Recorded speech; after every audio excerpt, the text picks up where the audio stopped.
What is happening, y'all? Super excited to be here with you all today. I'm always trying to find the right music to set the mood, and I'm like playing with a bunch of different ones to see what works. We landed on something called chill hop today. It's not chill hip hop, it's chill hop.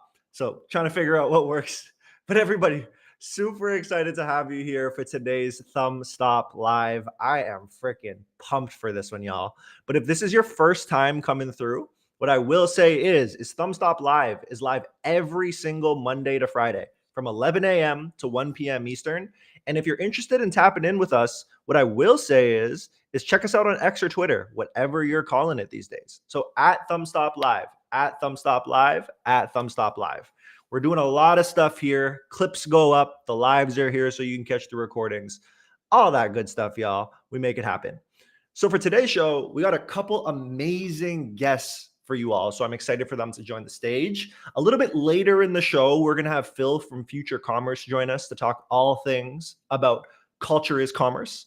But to kick us off, I am so freaking excited to have Alexa from Fermat here talking about her journey, all the amazing things she's done and making it come to life.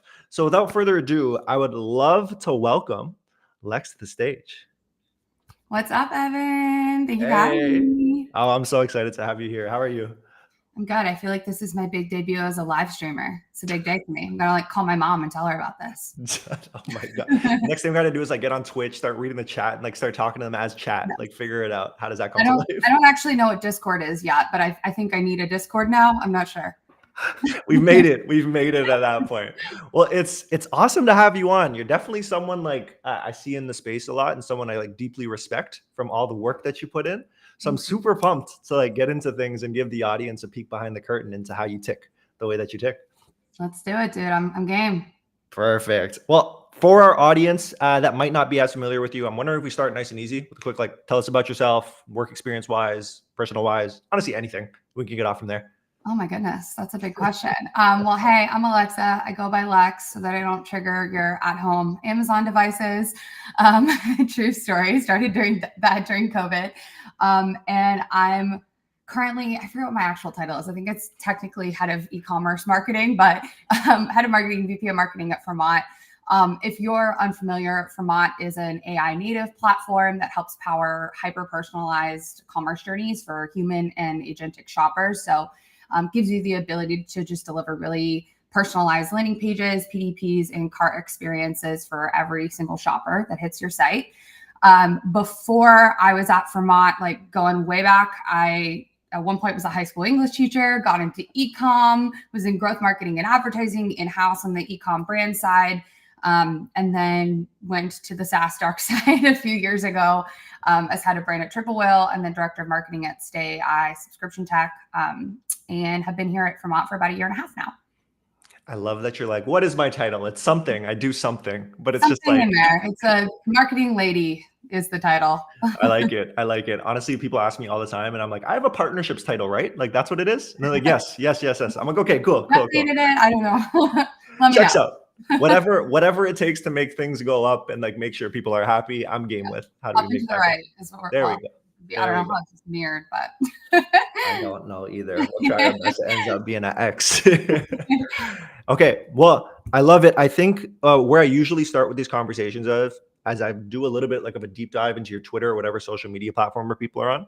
And then I've just looked for tweets that I thought were quite interesting that we could talk about a little bit more, a la hot ones, how they start to dive in. So roast me. I don't know if it'll be a roast. I think it's just gonna be cool context. So the first one that I pulled up here is actually going way back playback. So we're talking about December 2020 here and the startup thought schedule at this point. Is this still life or talk us through it? What's going on? I wish that I could say that I've had 5 years of personal growth, 4 years of personal growth, but regrettably not much has changed. No, I aspire to wake up and exercise every morning. Sometimes I exercise my fingers on the keyboard first and get a little sucked in. But yeah, it does kind of feel like this. It's I think I'm one of those type of people where I work from home. And if I open my laptop before I take care of myself and do my life things first, suddenly I will blink and it's 10 p.m. and it's time to DoorDash myself a necessary nutrient. So I think this is probably one of my realest tweets of all time, though I did transition from coffee to the hard stuff, i.e. Alani Nu. So yeah. I love this so much. As soon as I saw it, I'm just like, okay. I hope that she hasn't evolved from this too much, because this is 100% how I live my life right now. Yeah. And I'm like, damn, am I going to need to be better like tomorrow? But like, Yeah. In our slow months, I like wake up, I go for a walk, I like check email. Like I'm like the ideal person. But when it's busy time, your girl's DoorDash and pho at grind 9 time. p.m. Grind time. The farthest I've gotten is like right when I wake up, I'll make myself a protein smoothie now. Because I'm like, good. if worse comes to worse, I have this the whole day. And like, I'm good to go. I can nurse it, and I'm getting a little bit of protein. Just a little bit of something. A little bit of something, like it just gets intense. And like, it's well, I don't know about you, but I find the work fun. So it's like, I get sucked in, and it's like, it's hard to pull myself away. So that part starts to come to life. Yeah, totally. Okay. That's super helpful. The next one that I wanted to pull up here is this bad boy. So all the D2C BFCM offers that are out there, I feel like I see you do this every year, and you're such like an active member in the community. I'm so curious about like what motivates you to take stuff like this on. Yeah, the way that this started was that when I really started to like dig my claws into the D2C space, I made it my mission to only purchase Christmas gifts for people from D2C brands. Like it was like my version of supporting small business, but like supporting businesses in the industry. And when I was first working in the D2C space, like I wasn't a big girl yet. I didn't have my big girl job yet. And so the best way that I could achieve that was by shopping Black Friday sales for people. So it started by me making like myself, not necessarily as deep of a spreadsheet as this, but kind of shopping and like having some regular suspects that I would shop from for people. Like I got Graza olive oil all the time for people, things like that. And then as it developed over time, my friends and family would be like, how are you finding these brands? We want to shop them too. And I was like, okay, I'll make a spreadsheet where I'll just like list all the brands that I love and link them. And then on Black Friday, you can like rip through and see what sales they have. And then it became people in the industry being like, I wish somebody aggregated this so I could also shop the way that you do. And I was like, okay, I'll be the one to do it because I'm already halfway there. And so it started with like 50 to 100 brands. And then now it's kind of scaled over time. And basically now what I do is like for holidays, like big 4th of July sales or whatever, I do this sheet. I continue to add on to it as people ask me to list their brand. And then I just update like the sale column with, what they're offering, or remove them for that sale if they're not running any promos. But it's like a fun labor of love passion project. The coolest thing though, from like a B2B standpoint, is that in one of these versions, I actually put like a little thing at the top that was like, hey, if you're on this page, you should check out Fermat, like BTW, mwah, love you, bye. Like go visit the website. And we actually, like we've seen clicks and stuff come through it, but we actually had someone like book a demo and I think go through the sales process recently. That was like, dude, I opened up this sheet that I had in like my shared files that I totally forgot about. And I was like, maybe I should actually check out Fermat. Like it sounds pretty cool. And I was like, there it is. Long tail, but it came. I love that so much. It's also so cool how it just like naturally evolved. It's like, all right, you people want it. I'll put it together. I'm doing it anyways. Like, I'll be mom. I'll do it. I'll be the mom. I'll put it together, and I'll make sure that it actually turns into pipeline too, which is super, super cool. And something I'm curious about is like, as I jump into this Black Friday, Cyber Monday myself coming up last year, was there anything you got for the first time where you're like, damn, this is a good one. This is a good gift. So many things. It's so hard to say. It depends, because I feel like gifting is so specific to the people in your lives. But one of them is Cuddle, which is that sleep supplement. It like tastes like chocolate. It's not super sweet. It's like 60 calories, and it's just like a really nice after dinner treat that like kind of lulls you to sleep. And so that one was a big hit. The Nori like flat iron ironing thing that you can travel with was a big hit. Graza is like always a winner. Everybody loves Graza olive oil, and I do too. And like I'm a huge fan. And then a lot of the cool like protein bars and beverages that have hit the market, I think are a cool gift to introduce people to. But honestly, like if it makes sense, like for someone, I'm a super gifter. I like during the year, if somebody says that there's something they're really interested in, or they want to go on a trip or whatever, I like put it in the notes app on my phone. And then when their birthday or Christmas comes around, I like open it back up and I go shopping. And so like one of my best friend's birthdays is coming up in a couple weeks, and she and her boyfriend just got their first place together, and I got her a waffle maker because I like know that she likes waffles. And like, I was like, she's going to love having this now that she has kitchen space, you know? So it's things like that that like inspire my purchases. You're so thoughtful. Have you always been this way? I don't know. I think it's just like how I am as a person. I like, unfortunately, I feel that once you do something very well one time, the expectation is then set. You have to keep doing it well. And I became a good gifter, and now I'm stuck. Like I can't do the point. So now I really have to lock in. Does it bring you joy getting the gifts and like giving the gifts? Okay, No, that's fantastic. It does. But I also like, I do feel as though I put a lot of energy into it, and I try not to like sit there and stare at them like when they're opening it to be like, do you like it though? It turns into a side eye though. You're like, I'm like, but do you love it? But yeah, no, it is fun for me. I'm like, I don't think one of my love languages is naturally gift giving, but I think many people's gift receiving is like a love language for them. So it's an easy, I think it's like, I have a friend that described it as like some things are expensive for you and cheap for you, not financially, but like in terms of time and energy and effort. And it's like not expensive for me to be able to like fulfill friendships and relationships in that way in terms of my time and energy. So why not do it, you know? that is so thoughtful. Now something I'm just naturally curious about. I don't know if it's too personal. So there's personality tests out in the world. Yeah. And speaking specifically about like a Harry Potter or a Star Wars personality test, have you ever done one of those? Like, yes, when I was addicted to BuzzFeed when I was in my teens and tweens.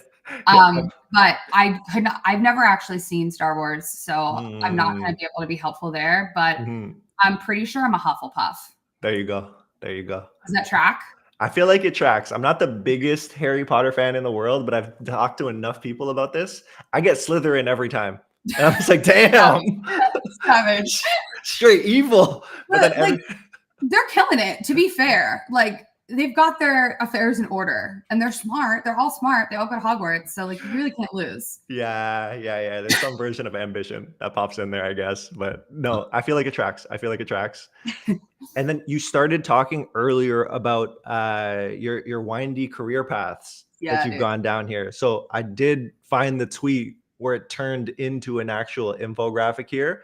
Love that. That I think is really worth talking about, because you started out as a teacher, right? That's what you had mentioned. What grade were you teaching? What were you teaching? What the heck was it? So I went to Boston College because they have a really awesome teaching program. And when you go through their teaching program, you start student teaching when you're, I think, a sophomore. And so you start by like observing 1 day a week, and then you scale up to teaching 1 day a week, then 2 days, then 3 days. And then by the time that you're a senior, at the end of your senior year, you actually teach full time and have your own classroom. And then you take your classes at night.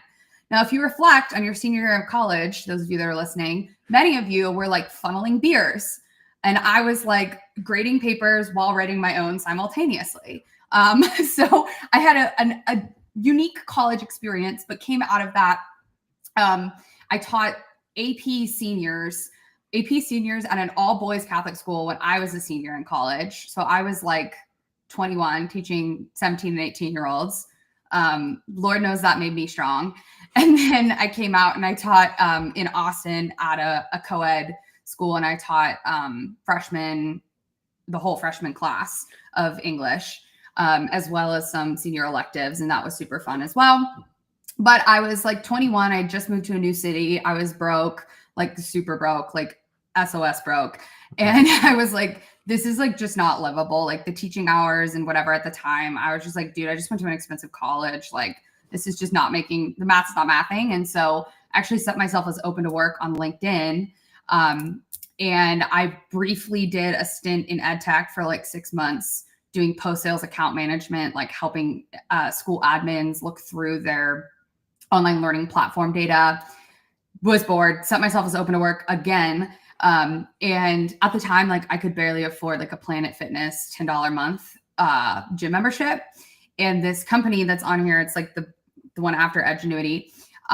It was called Superfoods Company. And one of the like signing deals with working with them was that they were opening up an Equinox in Austin, and you would get like a founding membership to Equinox. And I was like, I can't even fathom going to Equinox. Like that's what the wealthy do. And so I was like, yeah, I'll take this job, whatever it is. Like, let's figure it out and see if I like it. And I actually did customer service. But I was like, it was clear that I was overqualified to be doing that. And so they asked me what other stuff I like to do. I was always into photography, videography, whatever. Started doing product creative, started writing ads, learned how to run ads. And like the story kind of goes from there in growth marketing and advertising. And like lived there for a while before going over to SaaS. Huge. This is so interesting. I have a follow-up on the like, frick, I didn't know that it was high school seniors at an all boys school and then freshmen across the board. Holy crap. That's a slog for sure. Yeah. So, but the first question that well, the first thing that I'm curious about is just like, you talked about, you set yourself open on LinkedIn, and then this entire path that's now led from that. Were you intentional of like, one day I want to get into SaaS and I want to be doing this thing, or how to play out? Literally, no, not ever. I think I've always had a growth mindset, and going through education school was only reinforcing that for me. And my whole life, I wanted to be a teacher. I wanted to work in education. And truly, like when I left my teaching job, my plan was, let me go somewhere else, save money, get my master's so that I can go back to teaching and make more money because I'll have a more advanced degree, which is also low-key crazy because the difference that I would have made in my salary was like not the cost of a master's. So I would have been, it just like the math was again not mathing. And I realized that very quickly. But when you get out of college, you're 21, 22, like you're just trying to figure out how to live and like pay your bills. And bills, like things like car insurance and things like that are new in your life, you're just not used to paying. And you're like, oh my God, like I'm responsible for all these different things now. It's not just rent. And so I realized very quickly that I was going to have to stay like in a different sector of the workforce in order to like save the money that I wanted. And then by that point, I was already like, I started to get deep in e-com and I realized I was good at it. And I was like, well, maybe I should just stay here. Like this makes sense. And I thought I was going to be on the brand side for forever until I got kind of pulled to the SaaS side. That is so cool. Honestly, educators are so underappreciated. Like it's Tell so me. tough. Holy crap. Like if it paid well, you might just stay that route your whole life. 100%. Huh? Yes. Yeah. I made even close to the same amount of money that I make now. I would have never left because the hours are like what people say is like, oh, you get summer vacation off. But it's like with your teacher in service days where you're bookending, like you stay after the kids leave, you go back before the kids come back. You actually don't have that much time off. And certainly when you do the math, that time off does not equate to like making up, for the difference in comp. And then on top of that, like you wake up, you get to school at 6:30, you do your job until 3:30, and then you have to do after school activities and chaperone stuff. And then you have to go home and grade and work and prep the next day. And then on the weekends, you have to like chaperone prom or like a football game or something. And so it's just like, when I was 21, I had no personal life and I just had moved to a new city. I was like, I need to make friends. Like how I don't have time, Insanity. And then the one thing I always tack on top of that is like, I have a lot of empathy for teachers. It's like when you do get the time off in the summer, if you want to travel, if you have that luxury, it's the most freaking expensive time of the year to travel or go anywhere. Exactly. And I don't have money in the first place. So like, how am I going to do it during the peak season when like, no. So something that I'm curious about in your journey here is like, there was a point when you're just like, I need my basic needs taken care of. Like I need to know that I have safety and I'm good to go. And then there was a point when that started to tip. You're like, all right, like I got this, like figuring life out at this point. And what I am curious is like, once that happened and you're like, my basic needs are taken care of, there's some safety in my life. What I am curious about did you start applying like a level of intentionality, like in the tech world where you're just like, well, I think these are the type of roles that I want to hold. These are the places that I want to go. Or is it still, this is where life has driven you? Like, let's feel it out. I think up until I was in SaaS, I was like, I'm an incredible creative strategist. And I know, like, I rarely toot my own horn, but I think it's fair and valid to toot your own horn when you invest a lot of time and energy into being good at something. Like, I will never sit there and be like, I have the prettiest hair in the world. Because like, I don't really have that much control over that, but I have a lot of control over being good at my craft. And I think it's fair to kind of brag on yourself for that. And so for me, I was like, I know I'm a really strong advertiser. Like I was reading all the books, I was watching all the podcasts, I was constantly absorbing and like learning. And I thought that like I was going to go down some sort of advertising path. I just didn't know exactly what it was, but I knew I was crushing it at like operating and ideating paid ads. And also doing stuff like, helping on packaging and like thinking about advertising in other ways. But it took a forcing function of actually my current CMO who DM'd me on Twitter when I was in my most recent in-house role to be like, hey, would you consider coming to the SaaS side? And I was like, no, but I'll hang out with you and chat through and talk through ideas, because his concept was that he wanted to apply like my creative strategy brain to Triple Whale at the time, and see like how we could basically make data and analytics technology sexy, as sexy as possible. And we were at this great like impasse period of attribution getting really difficult and challenging. And like, there was a huge opportunity for us to blow up. And so we just had to figure out how to make a splash. And I was actually very resistant to it. It took many months of him trying to convince me. I thought SaaS was going to be boring. I thought that I liked like how fast paced D2C is, and like living in Facebook Ads Manager, which is actually not at all where I want to be anymore. Like the idea is nauseating to me, but I just thought I was going to live there. And then it kind of took like a push to be like, hey, you can apply so many of these things that, not only like the advertising bit, but bits from education, bits from knowing how to write content. Like these things are more broadly applicable in SaaS. And from there, it was like the intentionality then shifted to, instead of learning how to get really good at advertising, it was learn how to get really good at B2B SaaS marketing. That is incredible. I didn't actually know it was recent, but shout out to Rabo, right? Like I feel like it was a good connect that got you guys absolutely crushing it wherever you're landing. So that's incredible. And now you've built up this amazing like SaaS marketer, B2B marketer career. So what I am curious to get your take on, for any of the B2B marketers who are out there, like what is the role of what is a B2B marketer really responsible for? And like, what are some of the tactics that you'd say are the best to make that happen and come to life? Yeah. I mean, at the end of the day, your job is that you're responsible for driving pipeline, whatever it takes, right? Like you need to be arming your sales team with the resources in order to succeed. And that really just means driving pipeline. But I think beyond that, it's like market research and positioning and like deeply understanding your customer and like generating demand through all these different mediums and channels, and like not only generating demand, but generating quality leads, like there's so many answers to that.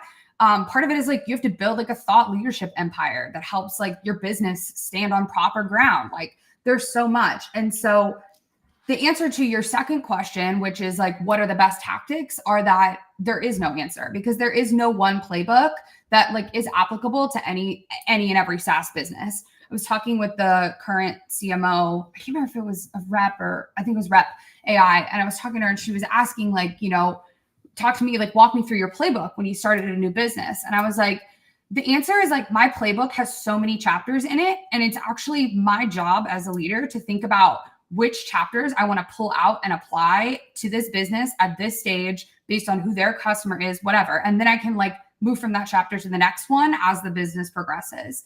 The same tactics do not work for everyone. For like motion, for example, you guys have an incredible content marketing motion, and you also have a really strong product like growth motion. And those things work very well in tandem together, because like when someone interacts with your content and has a meaningful experience, it's very easy for them to like then click a button and like start rocking with motion, Whereas like with Fermat, contextualized marketing is very key for our business. And so for us, things like communicating in real life with people at events is like 1 billion times more effective than us, launching like downloadables into the universe and hoping that helps us build a reputation with people, because we've tried that. And where that landed was, what does Fermat actually do again?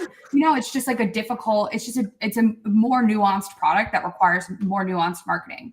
So the answer to my question, or answer to your question at Fermat, is like, I know that event marketing is extremely impactful for us, but that doesn't mean that it would be extremely impactful for you. 100%. Oh, that's so cool. That's so cool. And for you, now I'm speaking to more like the personal side of things, because you spoke about at companies, it's like building a foundational layer of some version. And then for you, what I'm curious about is like being an active member on like X, like D2C X or whatever we're calling it at this point. Like, was that an intentional step where you're like, you know what? Like, I want to put my best foot forward and be a part of this community? No. I love this. The reason that I was tweeting is because of Xing, whatever, was that I'm like so resistant to that. And it's I know, me too. Xing doesn't sound like it sounds like I'm crossing something out. I don't know. But the reason that I was originally writing a line was because an old founder of mine was trying to build up like a Twitter presence, and we were actually briefly working on a community tech product together. And so we were kind of like trying to use Twitter in the way that one uses Reddit. And so that was like originally where it started. And then as I left that business that I was at literally briefly for like 6 to 8 months, I was helping her go through a TechStars, which is like an accelerator program. Once I left that, I went back into the D2C space, and I realized how like robust the D2C community was, especially at that time, which was a few years ago. And I was like, wow, I can learn a lot here.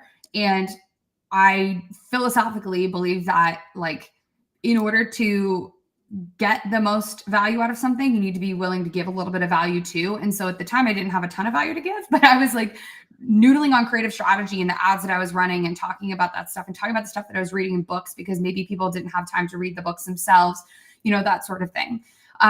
And so that's how it all started. And then as I realized that it actually helped me get the job at Triple Whale. And from there, I was like, wait, there's something happening here. And I actually need to keep leaning in. And Triple Whale was a hugely, talking about playbook chapters, Triple Whale was a hugely community-driven business. And so we were working with that lightning in a bottle, attribution, breaking, all this sort of thing at the same time. And being really active on D2C Twitter was really valuable for us. And so I just kept leaning in, kept leaning in, kept leaning in. And now we're where we're at. That is amazing. I think one of the pieces that I'm like trying to connect the through lines on is that you were an exceptional creative strategist at a brand doing the actual work. And now that you've gone SaaS side, would you say it's a superpower that you would almost have been like the buyer of all these different products? 100%. Yes. I think it's like the biggest advantage I could have ever had in the history of ever. And it's people ask me like how I got good at certain things quickly. And I'm like, because I'm selling to a version of myself. And granted, now the time gap has absolutely become like way more substantial. And so the current needs of the buyer are different. And that requires me to be more invested in talking to customers and really involved in the community, as you see me doing. Like I go to events, I talk to people online, whatever. But yeah, the buyer of many of these products that I work with is someone that I used to be. And I understand the pain points. I understand what like makes your brain melt every day. And that makes it all the more easier to like help communicate the value of these SaaS products that I work with. I haven't actually worded it this way before. So I come from agency world and like running ads, working with creative teams, and like Motion solves the problem for people like that too. And I think like as I'm hearing you talk about it too, I'm like, you know what this really helps with? It's like the onboarding time. It's like you don't have to learn anything about the industry. You already speak that language. So really what it is just like product and company that you need to learn, which gets you so far ahead at that point. Yeah, right? it's like it makes it so easy to ramp at new companies. And talk about it being a hack. Like people think that you are, but your time to like productivity and action is so much shorter because you have industry knowledge and you're more confident in your action. And so it makes you look like an MVP really easily or really quickly, which is just like an awesome thing. And it's, I mean, you're still trying, but it's really awesome to be able to be like impactful in a business, you know, a couple weeks after starting, as opposed to the average employee that takes like a month to at least start to get a general knowledge of the space. Something I'm now curious about is like, I feel the energy when speaking to you. Like it gets me fired up. And I feel like you're someone who can just go and make things come to life with a, I don't know, maximum autonomy. Has the entrepreneurial bug ever hit you? It does, but I think, I don't know. I'm really happy with where I'm at right now. With my growth mindset whole thing, like I'm a voracious reader. I love learning. And like, I feel there's so many things that I still want to learn before I feel like I'm ready to like be a CEO. And I'm probably always going to feel that way. And that's how, you know, the whole like transition to SaaS came about. The transition to more marketing leadership came about, is like someone had to just push me in the pool, and that'll probably happen one day. But I'm actually really happy with where I'm at right now. And I think that I love being able, you know, I thrive in businesses when they're in like early stage, like Series A, Series B stage, because you're in a great position. Like there's a lot of hope, there's a lot of opportunity, there's high risk tolerance and stuff like that. And like, I can be given parameters and work within parameters of a budget or timelines or board expectations or whatever it is. But I don't have to own like all of the pressure of every part of the business right now. And I love being able to thrive in that environment. And I'm like super cool with that being where I'm at right now, you know? Yeah, for sure. For sure. There's also something to be said about like, because you get a lot of autonomy in your day to days, you get to flex that muscle, even if, or that itch, if it does exist. So it's just like, well, I get to be an entrepreneur in this world at least and make that come to life. So you're not blocked by any means on like, hey, I really want to do this thing. No, you can't, like whatever it might be. Yeah, dude, I'm so fortunate that like the companies that I've worked with have given me so much like trust and respect and autonomy to be like, okay, if you truly feel like that's the right path that you want to go down, like let's try it and let's see how it shakes out. So yeah, I feel very fortunate in that sense. How do you feel like you gained that trust? I think that I'm very data driven as a person, but I think what makes me unique as like an employee at a company is that I'm pretty equal parts data driven and creative. And so like when I do something creative, crazy, like big, high budget, whatever it is, like I will always be the first person to be like, please give me access to the data or help me pull the data that I need to ensure that the thing that I did, the money that I spent, whatever, was worth our time. I think that's part of it.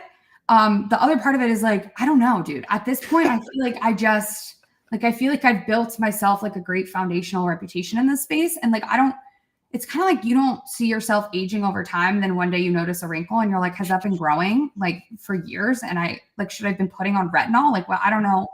And is it too late now? And it's kind of like the same thing. It's like, I actually don't know. Like, I've just been working so hard for so long that now people they like respectfully push back, but they don't like question me as if, I don't know what I'm doing. And I don't know when that happened. It just did, over time and reps and like energy. Yeah. Something there about like you're stacking wins and then accolades along the way, Yeah. where it's just like, look at the resume at this point. It's just like when you look at the bets, most of the bets have like luckily played out in the way that you want. So it like A makes lot it of easier. educated gambling, dude. That's what I call marketing. It's so much educated gambling. Is there something you're gambling on right now that you're thinking like, let's roll the dice, see how it goes? I know I have like 3 of those things right now. Like literally, like businesses or industries or what? I don't know. So when I think of Or gambling, like, yeah, can you share yours? yeah, like mine is this live stream, for Mm, example. It's just yeah. like, this is a play that I'm trying to tackle both community and then at some point, like try to scale viewership with different types of content that you're able to introduce. But it's like, I see all these Gen Z kids and how they're consuming content these days and what's going on. I'm like, streaming. And I'm like, all right, well, what the hell are they doing? Like, let's figure out if this can work. I don't know. I'm still trying to navigate, but it's like, this is one where I'm rolling the dice for sure. Yeah. Yeah, I feel like I roll the dice every day. Nice. Like I really do, because like truly what I mean when I say educated gambling, like I am taking a series of facts that I have access to and like extrapolating on them to believe that I can deliver ROI on something, whether it's like an event investment or like we're going to produce really cool merch and give it to people and we're going to hope that they post about it. And we hope that those posts like deliver a lot of social influence. Like, I don't know, there's so many things all the time. I think Fermat has had a really big, like really cool merch motion. And even if people don't know what we do, it inspires them to go figure out what we do. And so I think like that's one thing that we're kind of always gambling on, figuring out how to do in meaningful ways. I think another thing is like personalization at scale has always been a topic in the D2C community. And it's not always been as much of a topic in the B2B community. People talk about ABM. They talk about like, oh, we're trying to use AI so our SDRs write more personalized emails. But I think a lot of the ways that people do it right now, it's like easy. And it feels like AI wrote it, or it feels automated, or you get the like, hey, name in your inbox. And so for me, I'm always like trying to find ways that maybe it's not scale like, thousands of people are getting something, but maybe it's dozens or hundreds of, targeted accounts or whatever are getting some sort of personalized experience from us that can be really valuable. And so I think that's one thing that I'm always like playing with and trying. I feel like a lot of the stuff you do really is so creative, like tapping into that creative side of your brain. Do you have like a method to the madness of like how to foster creativity and like come up with ideas that win? You doom scroll in bed and you save posts that sometimes have nothing to do with B2B marketing, but inspire you to then somehow turn them into B2B marketing. No, for real. Like Labubu's. What the hell is going on? Why does everyone care? They're literally not cute. They're so cheap to produce. Like, and so I'm constantly studying like cultural phenomena and trying to figure out, okay, like what's a way that I can replicate the interaction with this thing or the perception of this thing. And so I'm like, okay, part of Labubus is that they come in this like mystery box, mystery experience. And I know that they're collectible and I know that you don't know which one you're going to get. And I know, and so I'm like, okay, now how can I turn that into something that's like a replicable, you know, like fun, creative way to apply that to B2B? That's the answer, is like I'm taking things like that and I'm trying to figure out how to make them fit into a context that makes sense. I've done so much doom scrolling like my life, and then now it's even more like just trying to find out what you can start to do. So it's huge. Yeah. So I'm with you. I'm with you for sure. Yeah. We've talked a lot about the journey and like the ups and downs that come with it, especially like on the teaching side of things. I guess what I'm curious about is like, as you've gone along, you've built all these accolades and wins. Was there a specific moment in time where you're like, yo, this is hard. Like, I don't actually know if I'm going to get through this, but then you ended up getting through it? Yeah, dude, every single day. I feel that way every day. And in fact, like sometimes I'm deeply confident in what I'm doing. And then sometimes I'm like, who gave me the keys to the budget today? Like, I'm just a girl. I'm just trying to figure it out, you know? And I think like that's totally normal to feel that way. I think I'm very fortunate that I'm an only child. And my parents knew the trope of like only children being like bratty and needy and whatever. And I'm not saying all are at all, but my parents, because they were aware of this and worried about it, they like hard course corrected the other way to make me like fiercely independent and resilient and just like tough. I think I'm just a tough person. And like, I also had some life experiences along the way. Like I lost all my grandparents when I was very young. Like I went through some hard stuff when I was like a 10 to 12-year-old that I think made me more resilient. And I lost my dad when I was 24, like things like that just like, I think they shake up your frame of reference and you're like, it's not that deep, you know, like what I'm doing today is really hard and it's going to be hard today, but I'm going to get it done. And then I'm going to wake up tomorrow and I have a new day tomorrow to go do new things. And I think that the reason I don't have a particular moment or answer to your question is because I do everything in my power not to like sit in those moments and think about how hard they are, but instead to think about like, I'm going to get through it and I'm going to be on the other side, whether it's in a month or a week or a year, like it's not forever. And so I think that's just like the approach that's helped me continue to like keep blazing a trail, you know? I'm so sorry to hear, by the way, on your dad. Yeah. But honestly, I'm also an only child. So I resonate a lot with what you're talking about. And I'm lucky to have grown up close to my cousins. So I'm like not a weirdo in these different areas. But it's so interesting to me because like there's some folks that I talk to when they get into those moments, it's either imposter syndrome that comes up or it's like a sense of overwhelm almost that you feel in your body. Yeah. And you almost need a way to ground yourself through this process. And for you, am I right to have it? It's like a mantra you'll tell yourself. It's like, it's not that serious. And not that deep. It's just not that deep. I think that's part of it. And I think the other thing is like, when I feel that like, oh my God, oh my God, oh my God, oh my God, I literally just pull myself out of the thing entirely and focus my brain on something else. And I like, it's almost like you did too many reps on one bicep and you switch to the other one to give this one a break. Like, that's what it feels like. You like, you know, you overexert. And so for me, it's like, I'll go do crossword puzzles for an hour, or I'll like go on a walk and call my mom or something like that, you know, where I'll just like shut that part of my brain off, because I think sometimes it just like you run it so hard into overdrive that like the fumes are starting to pollute your ability to continue driving. And so I just like switch it off and then I take a break and I come back and I'm like, okay, let's try again. And I think that's a great strategy. Something I'm curious about for the follow-up on that one is like some people aren't always sure when they're in that rut or like the fumes are just going. It's kind of like, okay, like I'm just going to go grab water really quick and come back and then just sit there and you're trying to like work through it. Is there a specific tell that you look out for when you're like, I'm not at my best when trying to tackle this? I got to go for a walk or I got to call my mom. Yeah, I mean, I have some things like I feel my eyes zone out and like, you know, like I literally start to like, oh, or like I actually get bad headaches from staring at my screen for too long. And like when I'm really productive and I'm like my best self, I don't get those because I like take breaks and I nourish myself and I'm like switching between different things and looking, you know, and so like I have some like physical tells.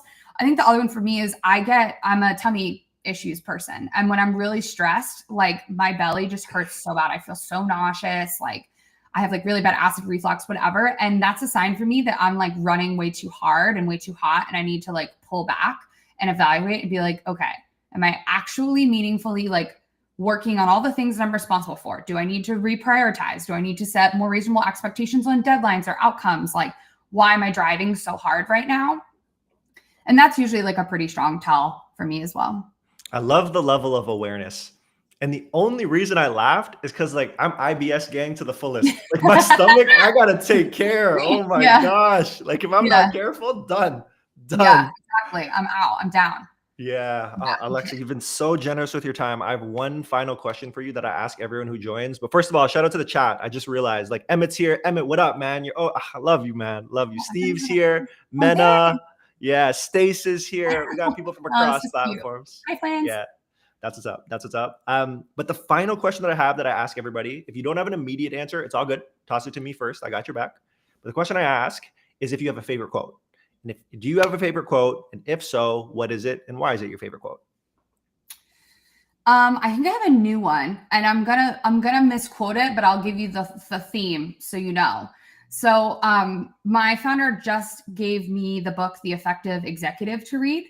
As I continue to move into leadership, like I wanted to really refine some of my like, hard leadership skills. And I don't know where I have the book, it's somewhere here.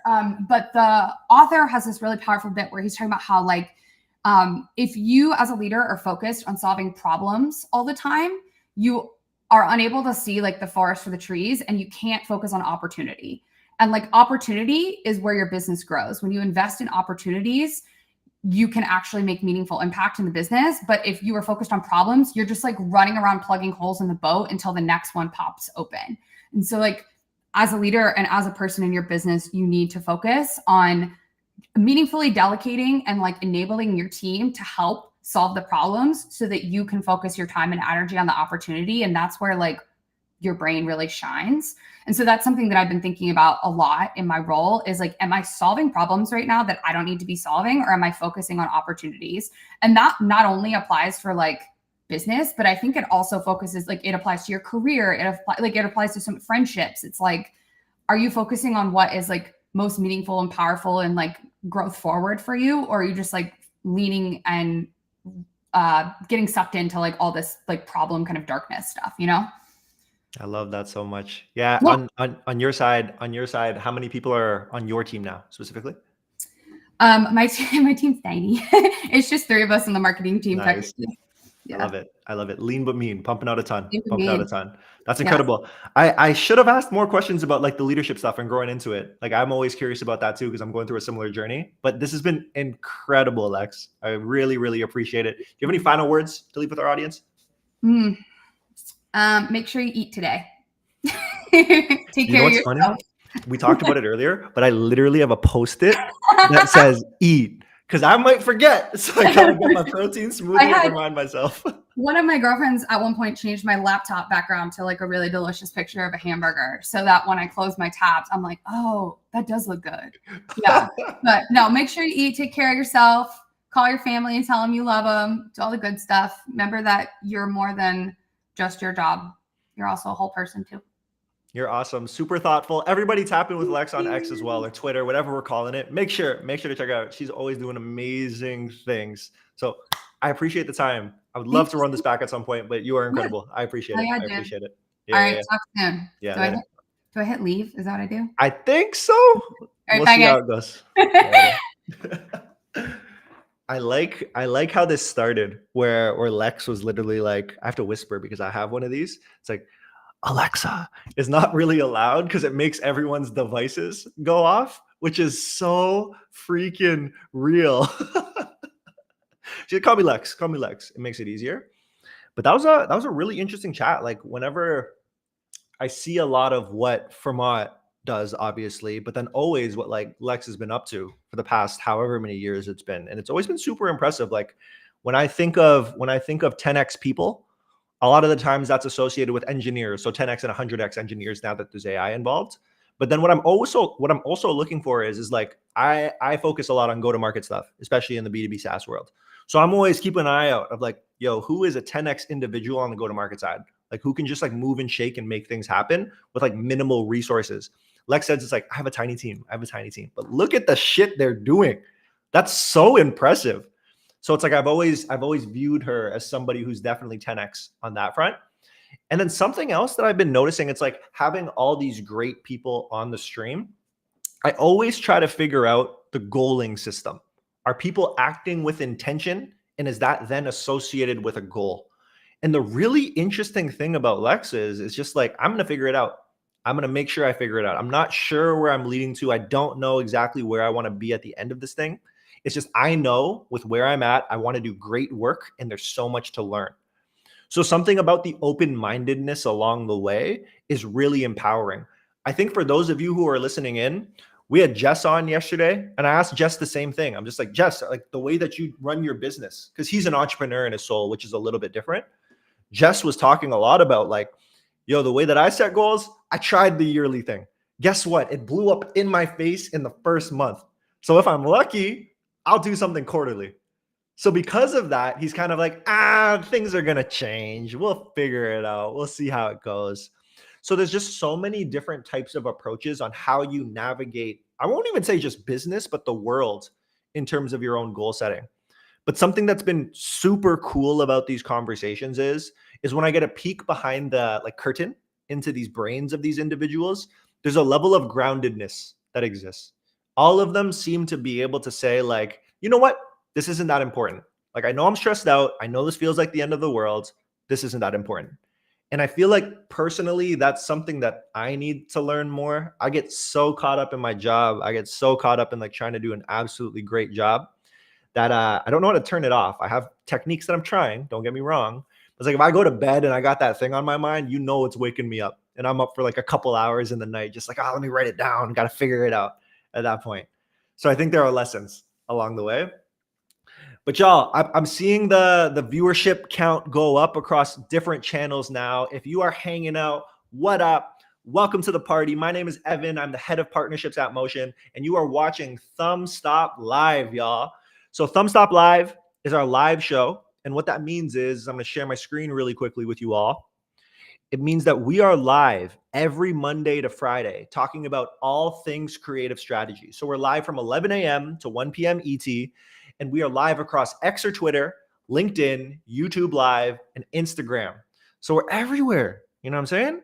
And if you miss us on this, what I will say is give us a follow at ThumbstopLive, at ThumbstopLive, at ThumbstopLive. Main reason I say that is because we post a ton of clips after the fact. So if your brains don't want to sit for 2 hours and it's like, yo, I don't have the time for that. It's all good. What I say is check out the clips, check out the clips, check out the clips. Awesome, y'all. Emmett, yeah, for sure, man. We gotta get in the DMs. I gotta ask Lex those questions next time, but I feel like Emmett, I gotta have you up here, man. For sure, for sure. Okay, everybody. We're gonna have Phil from Future Commerce. I freaking love Phil, by the way. Holy crap, am I pumped for this? Like, Phil is freaking inspirational. But as I always say, between transitions of people joining these calls, I do this thing where I like to stand up. So what I encourage everybody who's tuning in is to stand up, get stretching, okay? So join it with me as I'm lucky to have a standing desk. Yeah.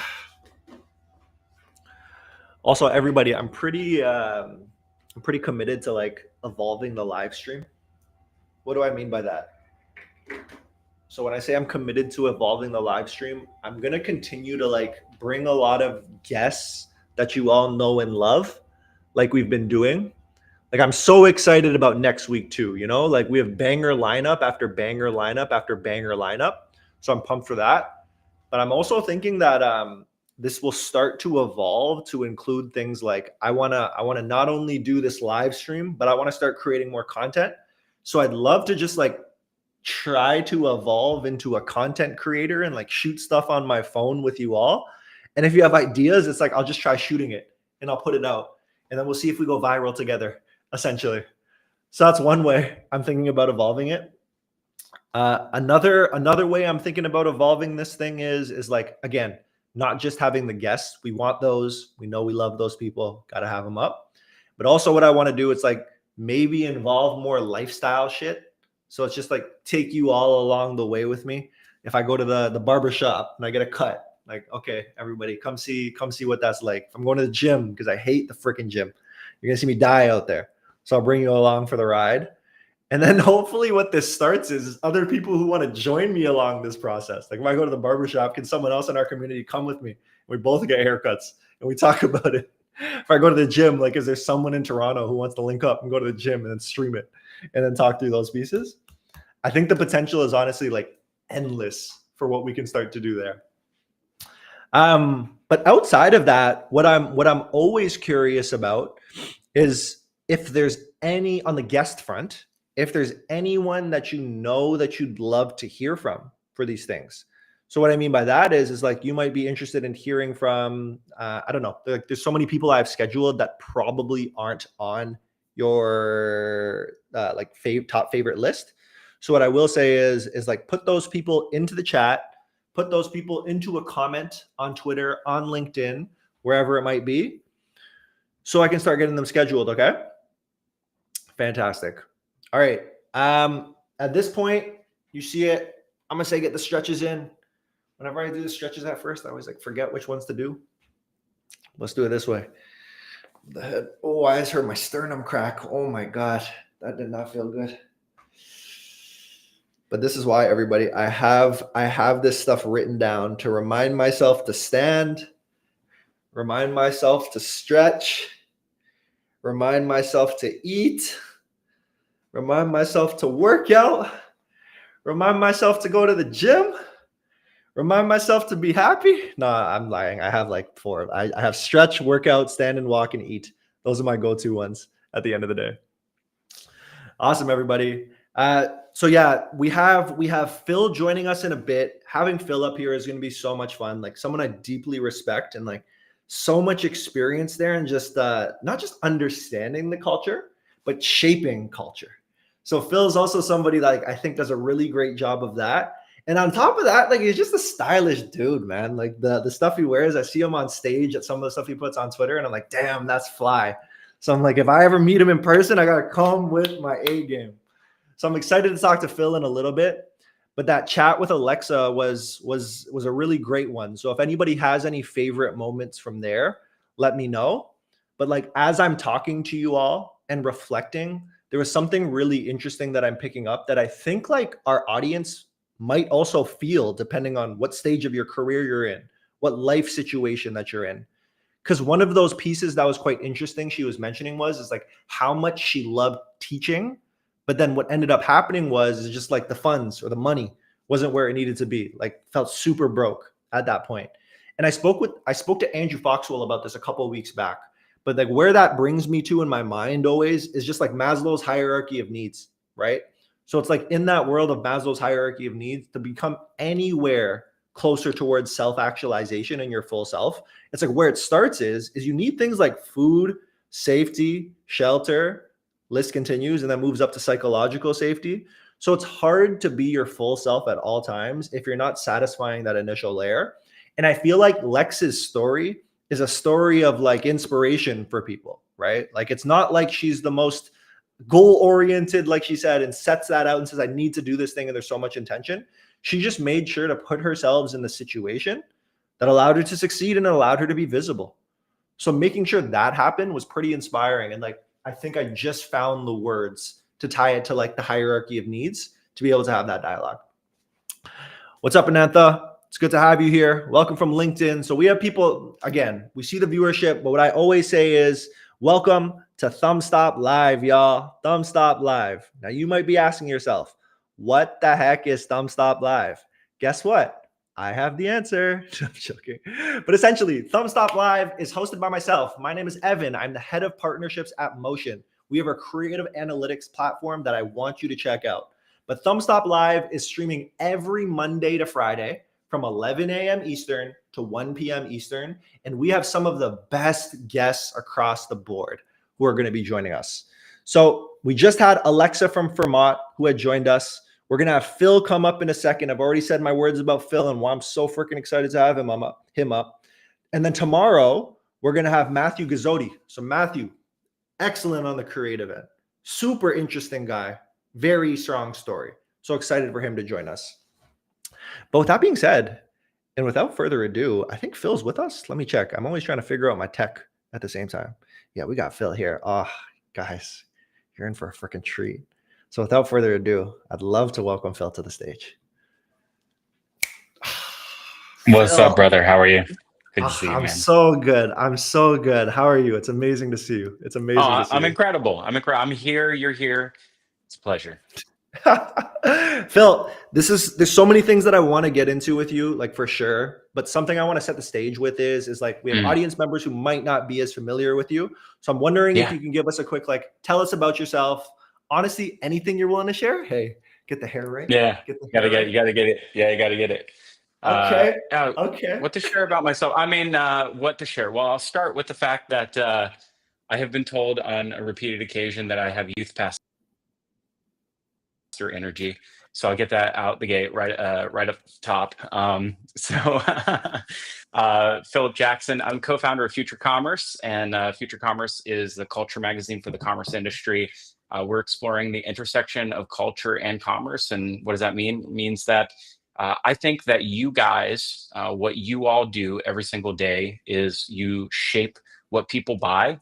And if you can shape what people buy, you can influence what people buy, you can shape the world around them, because what we buy is who we become. And what you buy buys you back, right? So the most important thing in people's identity, think about what people do. You want to be a better person? I don't know. You want to lose a few pounds? What do? You buy some running shoes, right? You go get on the exercise bike, get a Peloton. The things that we are in our identity and who we say that we are in our belief systems in the West, for better or worse, is what we buy. And that is what we examine at Future Commerce. And we help leaders in our ecosystem think about how they shape their businesses and how they shape the consumer and the culture and see around the next corner. And we do that through digital media, always on media like podcasts, newsletters, insights, briefings, research, and amazing events like our summit in New York City and LA called Visions. And that's a little bit about Future Commerce. And we're in our 9th year. We're coming up on 10 years. Early congratulations. Well, 9, of course, is the congrats, but 10 is a big milestone. Oh my gosh. As soon as you started talking about it, give me the chills. Thank you. Like, I feel it. I feel it. Phil, something I'm curious about here is well, you just started by like making sure the hair is right. How many different hairstyles have you had throughout your life? Oh man, a lot. It takes a lot to get it to look like this too. Also, I'm coming off a bad haircut. My typical barber, he's a great guy.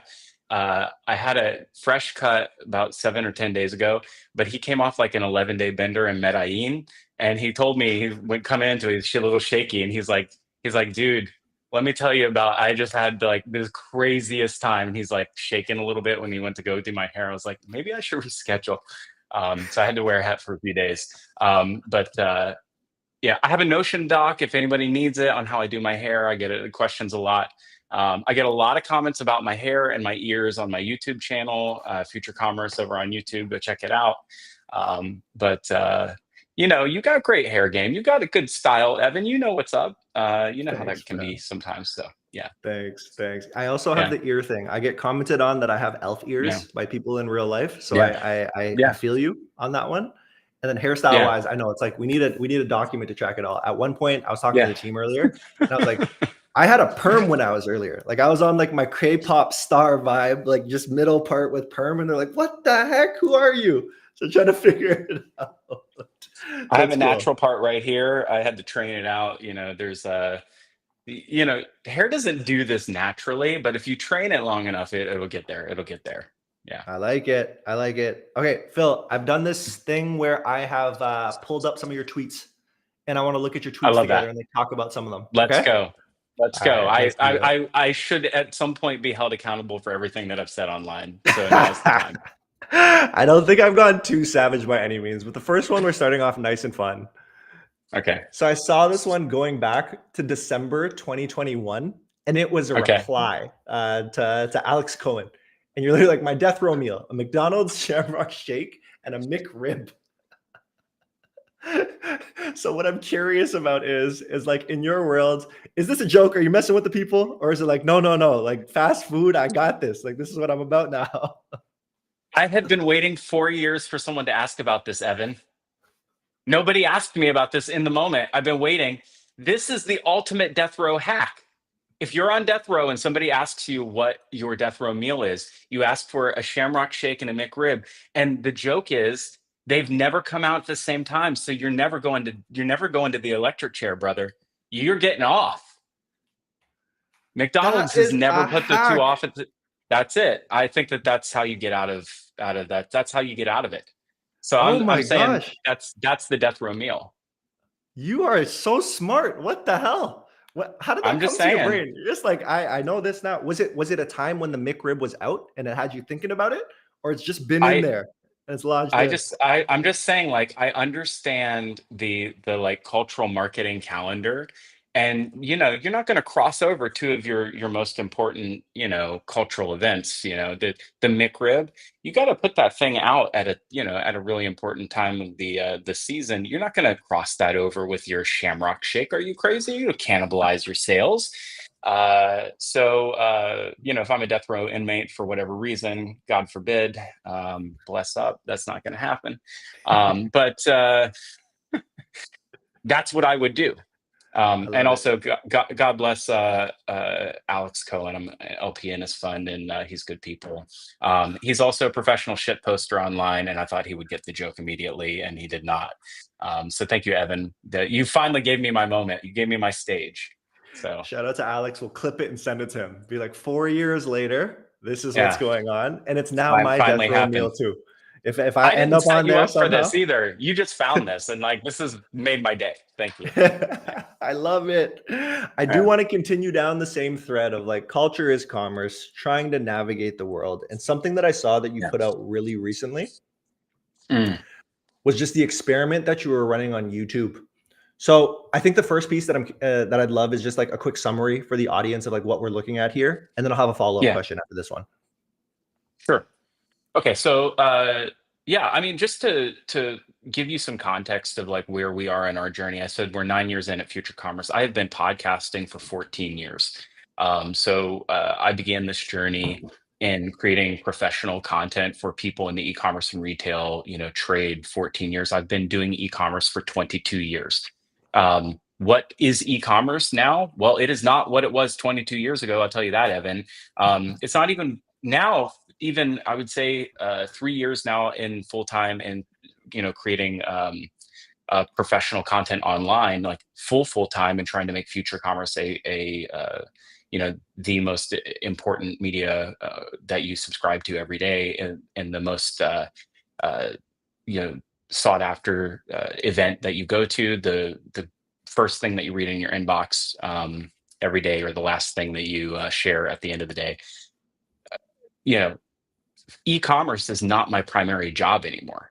Um, and I think that one of the challenges in my perspective and view of the world is that even in podcasting, the mediums have shifted. Podcasting used to be an audio only format. It's now a video first format. And so as the longer that I'm in any of these verticals, whether it's from podcasting to e-commerce, the longer that I realize that resilience is really important, and understanding what the tools are now, and understanding what the requirements of the channels, and what the culture is within that channel, and how to adapt to the needs in that channel are. That's the job to be done.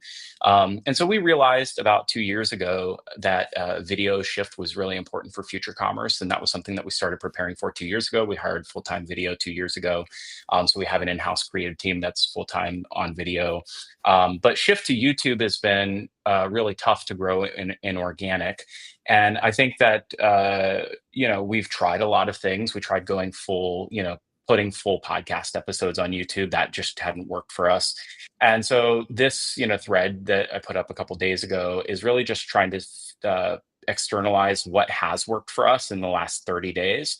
Is that we found that the 12 to 14 minute, short form, clipped, focused segments from our podcasts that have a really a really high impact thumbnail, and that thumbnail that's being driven and concepted out of our use with AI and paired with AI.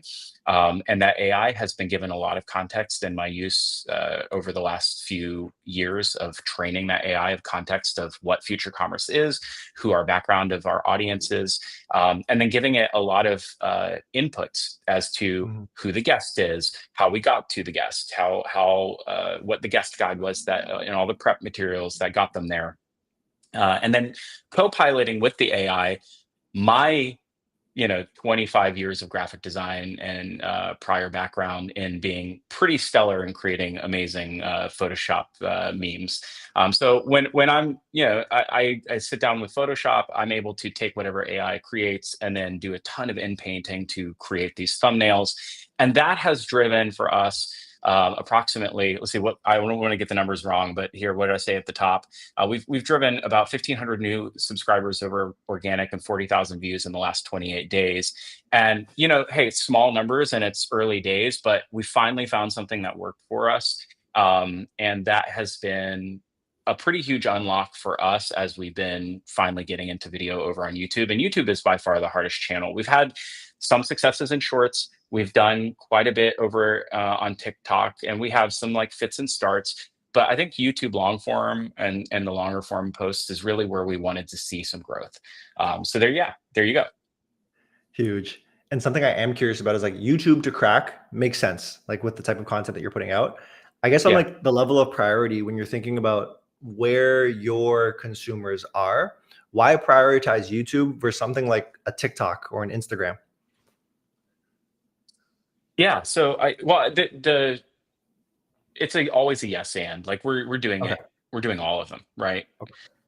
So the challenge is that every channel has its own like native needs for the platform, right? So creating native content for that platform is really what's required. And what we have found is that you can't really clip effectively from a long form podcast. So we have really honed in on taking a long form episode that our almost 10 years of listenership has come to expect from us, and our almost 40 partners that we work with on an advertising basis have come to trust us with.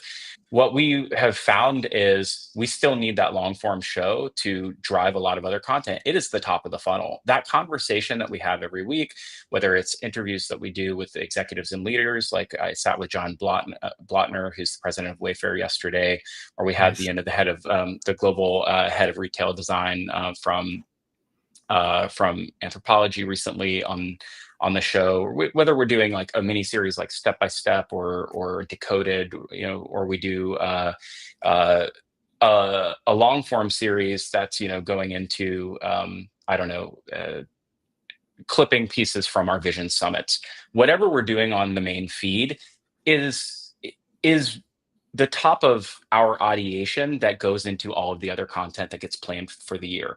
But that doesn't mean that those clips work well on TikTok. Sometimes you have to go back and take that conversation and kind of replay it for camera. And we found that Brian and I need to also be more in the zeitgeist.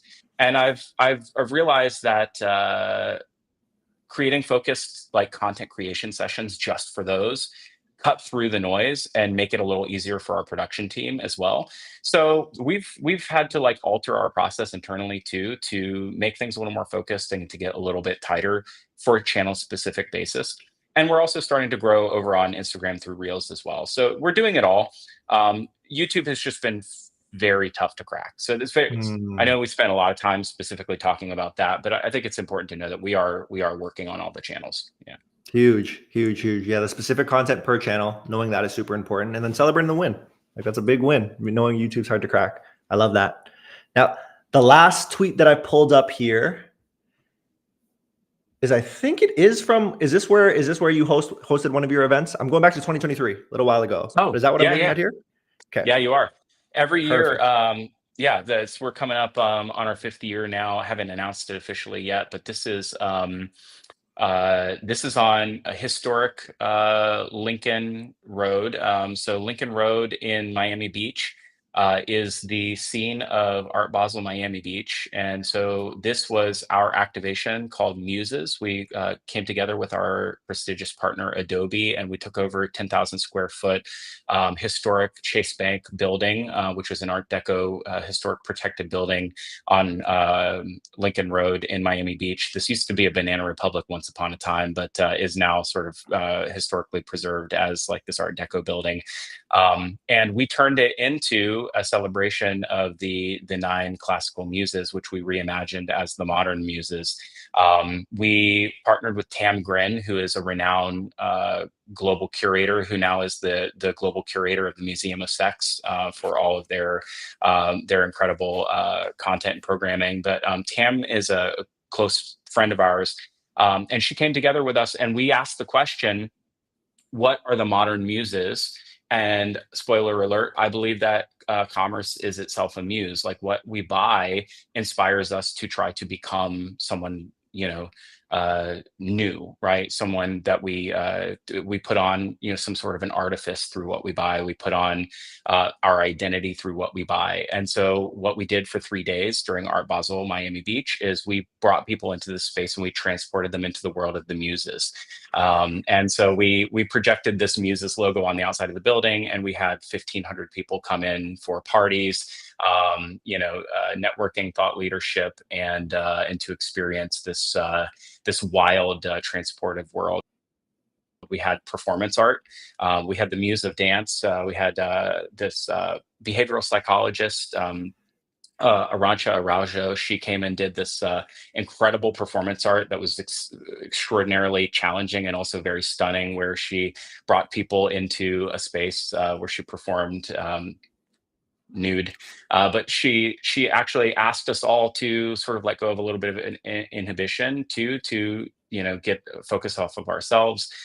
We do some very strange things at Future Commerce, but part of that too also is to celebrate the fact that we had an accompanying book and journal that we put out every single year, and the book every year is memorializing this this high concept, this high minded idea that there are frameworks that we all build this industry through. The first year was archetypes, right? We all use brand archetypes. The muses is a classical idea that there were 9 physical embodiment of the creative pursuits, and we brought that to life through the 9 frameworks of the 9 modern muses. And this year we have lore, and just Bachman just asked what channel is lore. Lore, the lore of muses is that we brought Arancha accidentally took one of our key partners at that event, and he didn't realize that there was going to be a nude performer, and I got in a lot of trouble because of it. But she brought him up, and he was very uncomfortable, and there might be a picture of that. There was a leaf blower involved, and I don't know. It was very crazy. Get me alone at a conference sometime, and I'll show you the pictures. Yeah, there's lore there too, but I could talk you through lore as well. What we do is we try to help people think deeper about the work that we're doing, because I think the work that we're doing is phenomenally important. And I think that we do intellectualize the work. I think we could be accused of over intellectualizing the work, but I do think that the work is worthy of over-intellectualizing. It's worthy of examination, because the work that we do, I think, is probably the most important work to be done in this world, because we're shaping people's thoughts and beliefs. Hey, thanks for bringing it up. This is the most beautiful thing that we've done yet. This is this year's journal. It's called Lore. You can get it at store.futurecommerce.com. And it is a hardcover book this year. It's 280 pages. It's 3.2 pounds. It's a pain in the rear to ship. But it tells the story in sort of 14 parts, and through a bunch of collaborations with friends of ours who have a bunch of challenging perspectives of what really is the story of commerce. Like, do we write that story, or is the story already written for us? And I'm starting to believe now more than ever, Evan, that like maybe I'm not as in control of my free will of purchasing things as I thought I was. Like maybe marketers are more in control of that than I care to admit. Maybe as marketers, and maybe as ad designers and media buyers, we have more power than we realize. And these are all things that I think we need to reckon with. And there's folks that I know that we all know, like Alex Greifeld, who have contributed to this piece this year. Some really deep thoughts. If you want to go check it out, it's over there on the shop. Everybody go check that out. Get it at the shop. It's gonna be a pain in Phil's ass to ship that thing. Yeah. But hey, make it even bigger one for him. He'll be happy about it. Hey, we've sold a ton of them. I had 3 pallets of them in my garage. I can finally park in my garage again. So thousands of them have moved out of that garage. So thank God. I love it. So yeah, something that I'm curious to get your take on is like whenever I'm talking to people, I think they start to use the words synonymously, where it's like you have culture and trends, and like people say culture and trends all in the same breath or breath. And what I'm curious about is like, how do you view it? Like, is a trend actually culture? Is it a is it a footnote underneath that, or how do you see it? Well, I could define it a bunch of different ways. I think the classical way to define that is Stuart Brand has this. I don't know if you're familiar with Stuart Brand. I could probably explainify it a bit. But Stuart Brand, he's sort of the godfather of a number of people's understanding of sort of the modern world of paste layering, right? So paste layering, you could probably Google it and you'll find the classical visualization of like the speeds and of the way that the world works. Like at the very topmost layer, you might have things that are considered to be fashion, which move at a very, very high rate of pace. At the very below that, we have levels of like sort of infrastructure in the world, which move like for instance, like governance or politics moves at a much, much slower pace in culture.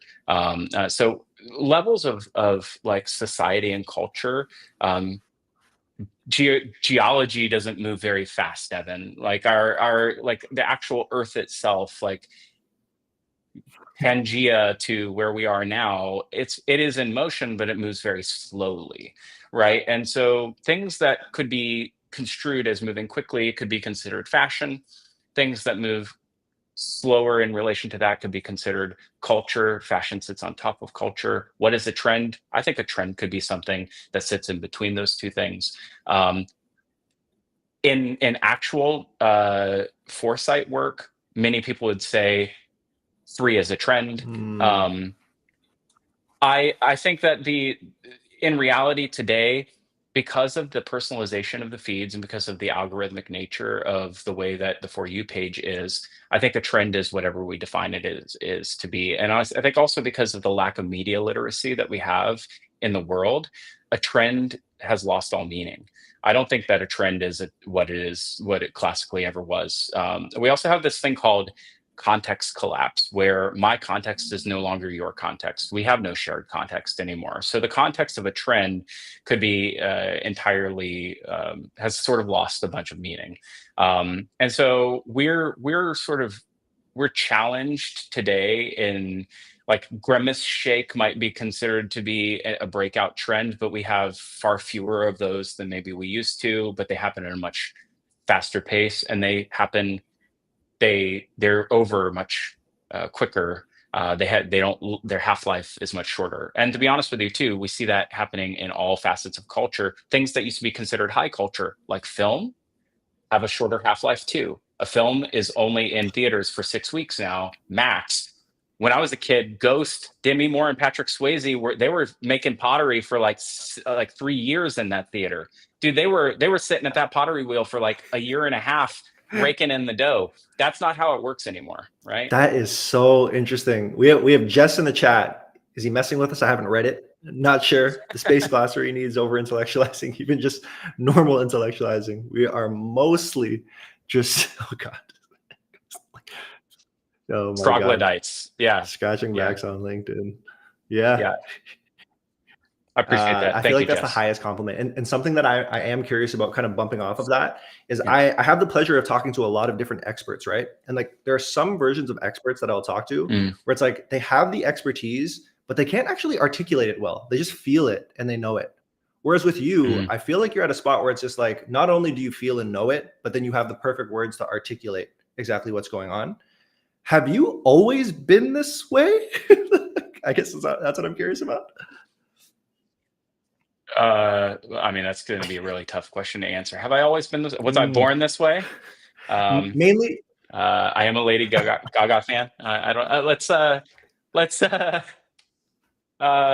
Okay. I'm just a little monster. Let's see. So little known fact. It's probably actually more of a known fact now than it used to be. I probably have youth pastor energy because I did attend theological seminary. I have a I have a desire to want to do much deeper things, and I want to believe that this is all meaning has deeper meaning. I want to believe that we all have a higher purpose, all of us, right? Not just some of us. And I really feel that it could be a very hopeless and very thankless and meaningless existence if we all were here for the purpose of just stoking mindless consumption. Because at the end of the day, that's really what a lot of our jobs is just to make people want more. And I think that's sort of the antithesis of what a lot of our, I'd say, like a lot of the religious tenets that I was brought up with says that we should probably like we should probably want and desire less. We should probably be satisfied and content with what we have.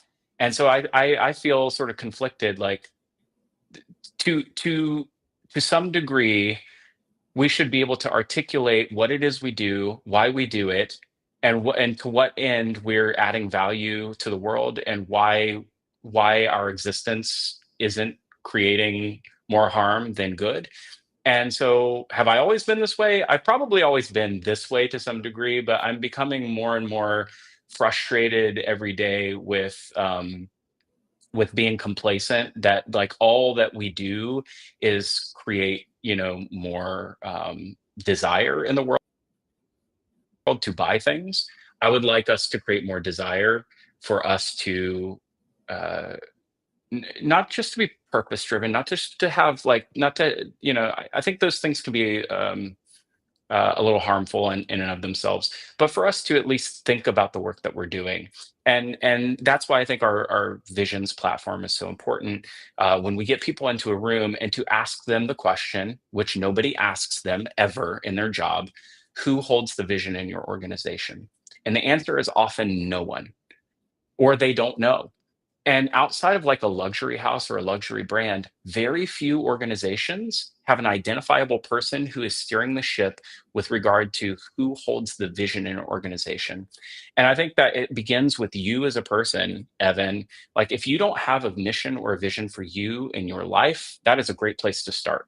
And I did that for myself back in 2017. I read a book by Greg McKeown called Greg McKeown, by the way, who's a storied author in the business space, who wrote a lot for Harvard Business Review. But he wrote this book called Essentialism, which I think a lot of people have read, and no one got nearly as much out of it as I did. I've told people to read it, and they're like, "That's the book." You could probably get like any business nonfiction. Read the first chapter; it's probably enough. But just having any sort of mission or vision for yourself and applying that, and you'll be able to say for yourself, hey, maybe I'm not on mission right now. Maybe I'm not fulfilling the vision or the purpose for my life right now. That'll keep you out of doing things that you feel like is probably not good or healthy. And then if we can extend that out to the businesses that we have an impact on and the things that we have influence over in our lives, maybe the world would be a little bit of a better place. If we can bring that impact from future commerce to this space where I think that people are having a huge impact on culture, where leaders can actually make a difference in what we buy, then I think that we'll have done some good in the world. So that's sort of why we've built this platform that we built, Brian and I, over the last 9 years. That is super inspiring, man. That is super inspiring. The one place that I'm interested in digging into a little more is like how you layer on, like there's business and then there's like family in this, and it's like when you set your own personal vision in this, like there's a side of culture as commerce that it's all one. But I'm just curious, how do you see this when you think about incorporating like how you navigate day to day, your family in this process, that type of stuff? Well, I'm a family guy, and my daughters are like my everything.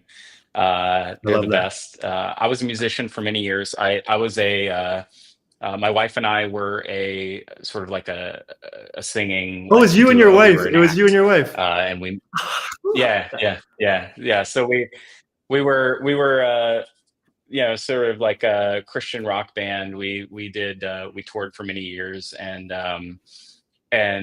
we spent 2 years, our first 2 years of marriage on the road, which I highly don't recommend. That's not a great way to start a marriage. But when we came off the road, we were like, yeah, let's start a family. It took us a number of years to get there. We finally first, had our first daughter. Um, like our house has always sort of been filled with music, and the greatest joy of my life has been watching both of my girls grow up to be musicians. And we sort of now we have a family band, and our house is like, we play music together. My oldest is a bassist and my youngest is a guitar player, and she's an incredible vocalist. And like, to some degree, like they have a leg up in the world that I never had because I didn't grow up in a musical family. And I think that is, talking about like balancing work and life and family, like I'm going to have to work harder by nature. My parents were entrepreneurs. I'm now an entrepreneur. Like I'm going to have to just work harder by nature to have to, work never stops. I'm always on. But the fact that I can see my kids, I have given them a head start in at least something that I know has given me so much in my life, and has given me so much fulfillment. I can share that with them. I watch them, put that to work in their church and their house of faith. Like they are serving in that capacity too. Man, that's the best to me.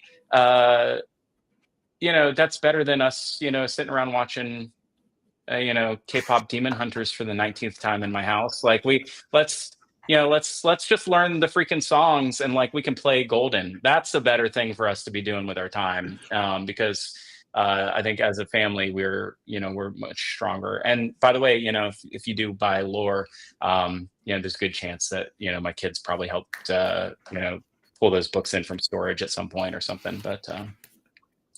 But anyway, yeah, the balance of work and life is always tough. But I don't know that anything is truly balanced at all anymore. I think there's a lot of blending of the two. I love that. How old are your daughters now, if you don't mind me asking? Yeah, 14 and 13. That's so awesome. Yeah. I don't have any kids. I talk about this all the time. Like I'm so excited. A lot of my best friends are all having like girls. So I'm just like hearing all the great things about it. So I'm just like, man, like Oh, it's the best. It's the best. It's the the best. fulfilling, Yeah, the fulfillment you get from it is best. like unmatched. And whenever I hear about it, I'm just like, oh, this is incredible. It sounds so amazing. It sounds so amazing. Yeah. It's the best. They're gonna see this and they're gonna be absolutely mortified. That's great. Yeah. Nah, man. If you're listening, girls, your dad's cool. Your dad is cool. All right. Stamped. Phil, something You heard it here first. Something I am curious about is like when you do talk to brands, like, and you're searching for that person who owns the vision. I guess what I'm curious about is like speaking to, we'd like to believe there's all of us individually, there's something bigger we're searching for. Like when you're talking to people, is there ever, like, I guess the doom and gloom side, it's just like outside of consumerism, they don't have a vision?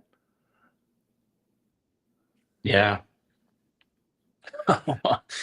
Evan has no kids but live streams. So maybe there's maybe you're right, Jess. Yeah, the map. I know. I'm waiting. I'm preparing. Okay, that's what it is. I love that. I was going to ask, but I thought I'd just keep it. That's, I don't want to overstep. How do you have this sort of like a Talmudic thing, right? Like people perish for lack of vision. I think everybody has some sort of vision. It's like everybody sort of worships something. Like you have a vision for something. I think many people's vision, by the way, is given to them by art. And this is something that I don't think that we examine enough, is that there are forms of popular media that serve as like our vision of the future. For Elon Musk, his vision of the future just happens to be the movie I, Robot that he seems to have watched too many times. And I think that for many people, depending on the era in which you grew up, your vision of the future might have been the Jetsons. And that is your vision of the future. What, like, media literacy is so important. The things that you see and the things that you consume, things that you watch, the books that you read, it forms your perspective of the world. And that is itself a vision, right? That is itself a vision of the future. Everyone has a vision. Everyone has some sort of a vision. It may not be a creative vision. You may not have come up with it for yourself, but it is a vision, and it is one that people have. And I do believe in collective vision. In fact, like, we have a collective conscious here in the world. We have a collective vision as humanity. I believe that, like, we put a man on the moon because we have a collective vision that science fiction told us it was possible. I believe that we'll have people that are on Mars because science fiction says that it's possible.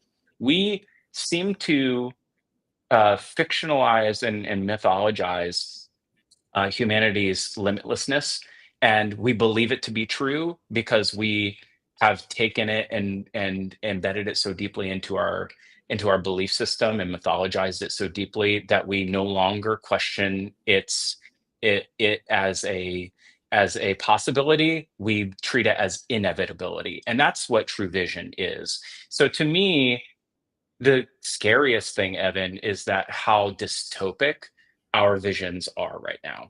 And I think that the longer that we, like, this is where the DTC community gets, so I think we really should be very careful, is there's a DTC contingent and DTC community that gets very doomerism all the time around, CPI prints, or, whatever's happening with, consumer debt, and consumer spending. And all of those things are important. But I do think that, like, we can have very negative visions and negative outlooks, and all of these externalities do have impacts. But so, you know what else has an impact is your own, like, confidence in your own perspective changes in your own I don't want to say faith, but, like, your own confidence in, like, the way that you operate will shape every decision that you make. So I think that just having a positive vision is so important. And that's why I think, like, leaders that lead with a positive vision, and ones that lead from, are we leading from a place of, a growth mindset? Are we leading from a place that, we have the ability to have an abundance mindset? Or are we leading from, the other side? And I think that's where we have to constantly just be in question. So yeah, I don't, there's a little bit of a rambly response, but I do think there's a lot in there to be really conscious of, because maybe there's an opportunity for us to help sort of develop more vision in folks. And maybe that's vision is for everybody. Very few people are true leaders, but vision is for everybody. And I think everybody has it. Another word that I actually wanted to talk about, because, like, I love how you add the definitions and context behind all this stuff, is the word passion. Like, I think passion is something in society that's spoken about so much. How does that layer into what you're describing on the vision end? Yeah. Well, okay. So, like, everything, if everybody were the same, we'd be in trouble, right? So not everybody is passionate. I think that that's right. And not everybody is visionary, right? So what we would describe is, some people are visionary. I think some people have creative vision and they're able to see things that don't exist yet. And I think that some people are passionate, meaning they're emotive, and that they feel very, very deeply, and they're unable to let things go easily. And, like, the things that we describe as passionate have, like, certain connotations that come along with it. I would describe myself as both visionary and passionate. But I know that there are people that are not that way. And I think, in fact, if, by design, Future Commerce has a few people that are like me in the organization, because we, like, as an organization, we sort of need a few people like that, because that's what we do. But I've also noticed over the years that when we have too many people like that in this organization, freaking nothing gets done, right? We still have to publish media. We still have to serve our clients. Like, we also have to be well balanced. We can't just sit around and dream all day, right? A book needs to get published. Our events need to happen. Like, we need to follow up with the clients. We still need to have account management. Like, I need to do my job too. So the passion and the vision also have to be met with like execution and action. And I think that those things are there's balances of strengths. And I live by an adage that I learned 25 years ago from a dear mentor who said, any strength overextended becomes a weakness. And you can be absolutely too visionary and you can be too passionate. And those things can hinder you in every area. So, and I know people that are too visionary and they drive me crazy. And I know people that are too passionate and you don't want to be around them. So, like, any strength that you have, like, should absolutely be tempered with you lean into your strengths, but we should also surround ourselves with people whose strengths augment our areas that are blind spots. So yeah, I think that those are like, oh, that's why we have to work together too. Like, that's why we need teams of people. And that's why we don't think like, that's why also I don't know that I love the idea of the $1 billion solo business. Like, as much as I know that that's being touted around here, it's like, we need each other. Like, we're better together. That's what we do. But Yeah. that's just me. That's just my no, two it's very cents. interesting. It's very, very interesting. Like the buckets of visionary and then someone who has passion. Cause I think I've always put them to describe myself a little bit, right? I don't think I'm the most visionary. Mm. I see things early and I can be an early adopter, but it's not like I've caught them before the world by any means. But where I think I excel is on the executional side of things. It's like, if it needs to come to life, I will bring it to life. And now I'm just trying to marry them all together, which gets interesting. So it's just like, on the passionate front, would I describe myself as passionate? I have a lot of emotion, like definitely. And I guess the real question I'm going for is can people learn these as skills? Or are you naturally attuned to be a certain way? Oh, nature versus nurture. When you figure this out, let the rest of the world know. But I think that there's a lot of people who want to believe that there's no such thing as human nature. And I think that we would be really, I don't know that I believe that there is a human nature. I believe that there is a human nature. I like Emmett's go read lore to find out. I think there's actually a couple conflicting ideas in lore. There's a few different pieces in there that take two different sides of the coin to say that, in one piece there's for instance, Jesse Tyler, who's the creative director at Future Commerce, also has a brand studio called All True. Who, if anyone has ever asked who does the creative work at Future Commerce, now you know. But Jesse and his incredible team, they reside in Springfield, Missouri, and Springfield's hometown gas station is called Come and Go, which is a running joke amongst every middle school boy in Springfield, and has been. If you live in the Midwest, you're familiar with Come and Go, and it's sort of like a long running joke and meme in sort of the Midwest among gas stations. And it was also Ariel Rubin, who most people might know from Air, was at one point in time their social media manager and made them famous for doing a lot of social media advocacy for a lot of social causes that you may not find a Midwestern gas station supporting. And eventually, I'm not sure that it's truly ipso facto, but he eventually was no longer the social media manager there.